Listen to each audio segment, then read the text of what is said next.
Welcome to Dark Tales. Before we dive in, hit that subscribe button. You'll want someone watching your back after this one, because tonight we're going deep into the shadows of the open road where truckers vanish, voices haunt the airwaves, and not everything that climbs into your cab is alive. These are 3 extremely disturbing trucker stories. Let's begin. Story 1. The Phantom Hitchhiker.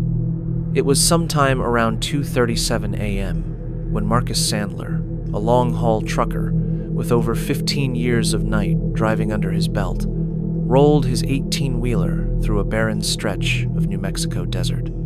He had just passed a fuel station that looked long abandoned, just a sun-faded sign swaying in the wind, whispering to no one. The road ahead was black, endless, and flat, with not a single pair of headlights in sight. That suited Marcus just fine. Less traffic meant fewer distractions. But that night, something was wrong. The static on the radio hadn't stopped for hours, and his dashboard lights flickered like they were struggling to stay awake. He chalked it up to desert interference and a battery overdue for a replacement. Still, a low chill had settled in the cab, one that didn't match the sweltering heat outside. As he crested a small hill, his headlights lit up a figure on the shoulder ahead. It was a woman, alone, standing stiff in the dirt, wearing a pale blue dress that looked like it belonged in a 1960s high school yearbook. She had no bags, no phone, and no shoes. Just her arms folded in front of her, and long, dark hair blowing slightly in the windless night. Marcus's gut clenched. Something primal in him told him to keep driving, but he braked. Slow, cautious, curious. He leaned over, rolled the passenger window down, and called out, "Ma'am, you okay?" She nodded once, slowly, and without a word, opened the door and climbed in. That's when the smell hit him. Not sweat, not perfume, no. This was the stale, earthy scent of damp soil and old roses, like a funeral home left to rot. Marcus looked her over discreetly. Her dress was torn near the hem, her skin ghost pale, and she was cold, not figuratively. The temperature in the cab dropped a good 10 degrees the moment she stepped in. His breath was almost fogging the windshield. "Where you headed?" he asked, trying to sound casual. She whispered, "The next town." Except Marcus realized something. The next town was over 80 miles away. He hadn't seen a living soul for nearly 2 hours. There was no traffic, no signals, no roadside motels. Nothing but dust and darkness. Still, he nodded and pressed on, keeping an eye on the woman through the corner of his vision. She never moved, never blinked, just sat there staring straight ahead, rigid, like a mannequin. After a few miles, the radio popped to life, breaking the silence with a sharp burst of static and something else garbled voice he couldn't quite make out. He turned the volume down. "Must be picking up Am Bleed," he muttered. She finally spoke again. "My name's Lila. I used to live out here. Before..." He glanced over. "Before what?" No answer. He let the silence sit heavy between them, figuring maybe she wasn't ready to talk. But then she turned her head slowly toward him, and he felt a jolt in his spine. Her eyes were wide and glassy, like she wasn't seeing him at all. Her voice came in a soft whisper. "I died on this road."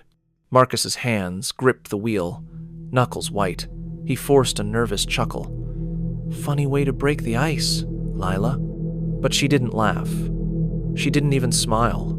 "I died on this road. The truck that hit me kept going.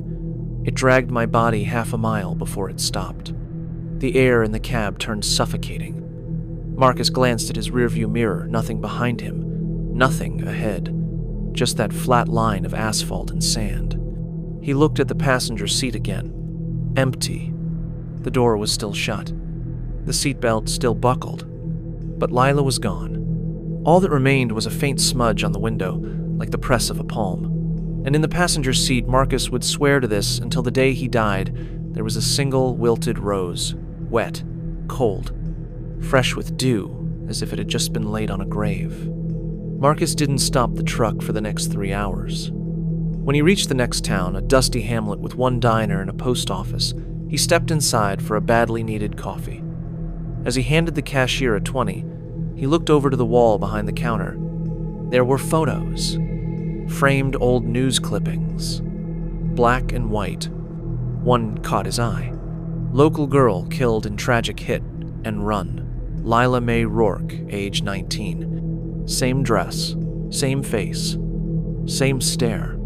The article was dated the 5th of July, 1968. He left the diner in a daze, climbed back into his truck, and found the rose still sitting on the passenger seat, no longer fresh, just bone-dry petals and a cracked stem crumbling into dust. Story 2. The Silent CB. But ghosts aren't the only thing whispering through the night. Sometimes, it's the voice you can't explain, the one calling when you're utterly alone, that follows you forever. Mike Trenton had been driving rigs since his 20s, but there was one route he avoided like a plague. Highway 44 North, cutting through the Appalachian foothills in West Virginia. It wasn't superstition. It wasn't folklore. It was something else, something he heard. It was late October when dispatch called in a last-minute favor. A short-notice job hauling sealed medical crates from Pittsburgh to a small outpost clinic in Kentucky. The route, unfortunately, included the one stretch he swore off for good. But the pay was double, and Mike hadn't made his mortgage that month. Reluctantly, he took the job. It was around 1:15 a.m. when he reached the edge of the foothills. The moon hung like a bone-white coin over the trees, and fog slithered across the road in long, finger-like coils. His CB radio had been silent all-night standard for this route. No truckers wanted to be caught on 44 North after midnight. Most blamed old infrastructure. But Mike knew better. He knew what he heard out there. As the incline steepened and the curves tightened, his headlights caught the signs he'd seen in nightmares. Narrow shoulders, cracked pavement, and mile markers spray, painted over with crude white crosses. He flicked on the CB, more out of habit than anything. Breaker, breaker, this is Iron Ghost. Anyone riding up 44 tonight? Silence. Just the hum of tires and the gentle rattle of his cargo in the back. He tapped the console, waiting for the usual wall of static. Nothing. Then, just before marker 92, it crackled to life. A single word. Help. Mike froze. He leaned in closer, eyes narrowing at the channel monitor. The voice was faint female, maybe late 20s, the kind of whisper that didn't belong in open air. Hello? He said, adjusting the dial. What's your location? You in a wreck? Silence. Then, a few seconds later, they left me.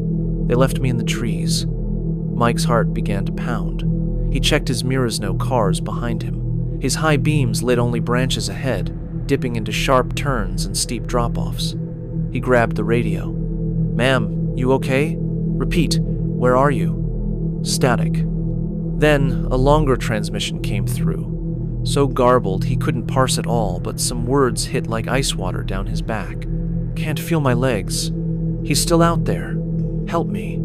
Then, silence again. He slowed to a crawl, headlights piercing the fog like dim flashlights.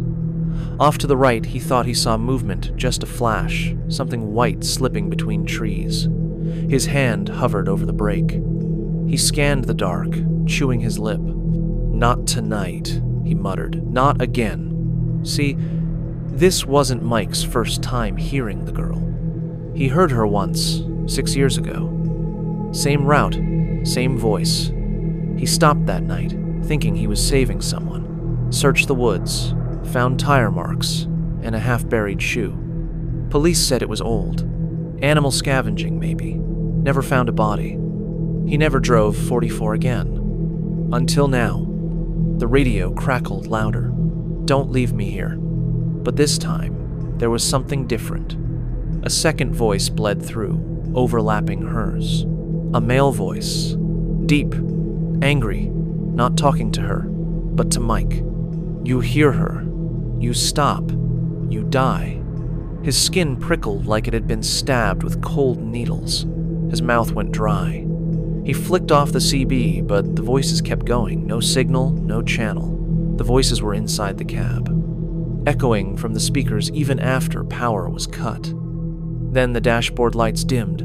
His speedometer dropped to 0, though he was still moving. The engine hiccuped, then groaned like it was choking on itself. And then the headlights went out. Full black. No power. Only the voice.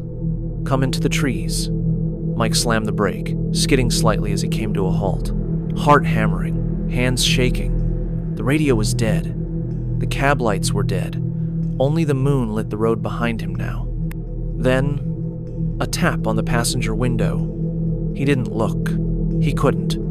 Not again. He reached down, pulled the knife he kept under his seat, and sat there silent, barely breathing. The air inside had grown humid, thick with a coppery scent, like blood soaked into old carpeting. The window frosted over, just enough for him to see the outline of a face from the corner of his eye. Pale, mouth open, black eyes. She didn't knock again, didn't move, just stared. Mike sat there, refusing to turn his head for what felt like hours. And then light. His dash flickered back on. Engine turned over. Headlights returned in a blink.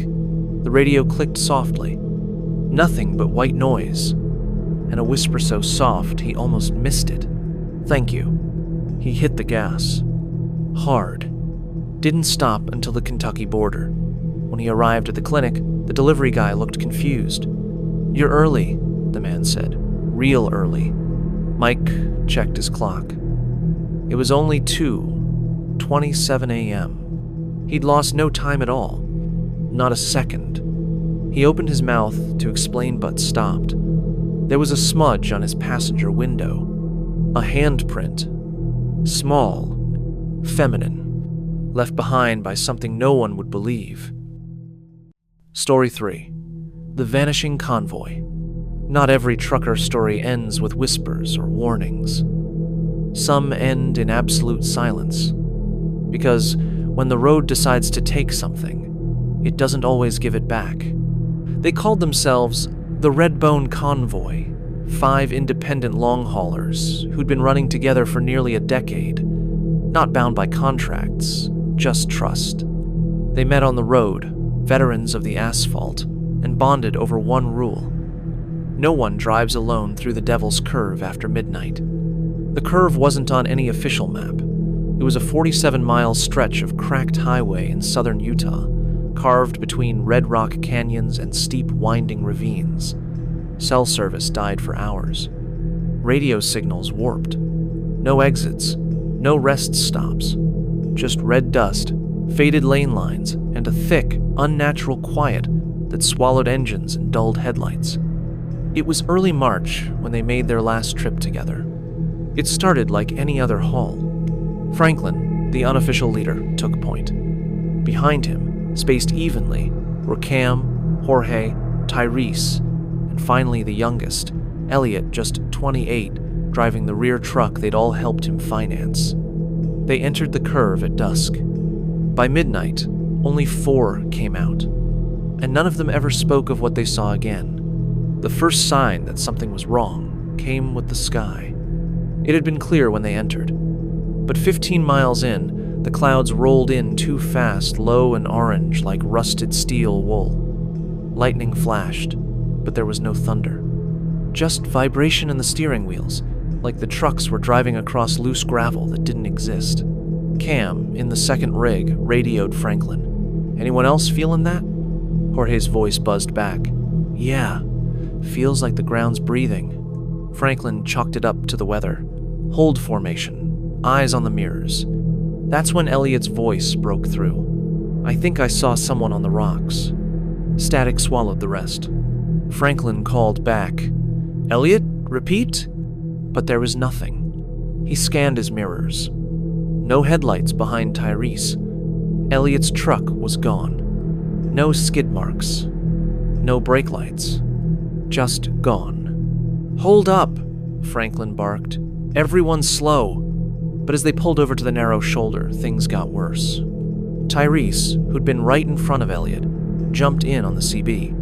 I swear, I didn't even see his lights go out. 1 second, he was behind Menick's second. Gone. Jorge added, "The road behind us, it's different.